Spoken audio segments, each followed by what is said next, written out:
तुला राग असह्य होतो ना, आणि इतका अनावर होतो की समोरच्याला काय करू आणि काय नको असं वाटतं, आणि मग तू सरळ कुठलाही विचार न करता बोलत सुटतोस.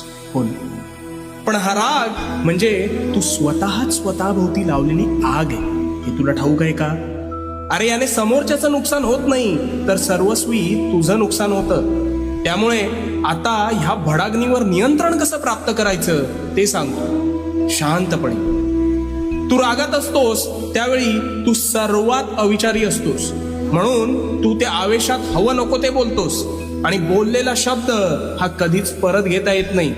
त्यामुळे तू समोरच्याच्या मनाचा विचार न करता बेफाम शब्दांनी वार करतोस, आणि त्याला तर ते लागतंच, पण त्याचा त्रास हा तुला जास्त होतो. मग जेव्हा तू शांत होतोस तेव्हा तुला वाटतं आपण फार बोलून गेलो का? हो.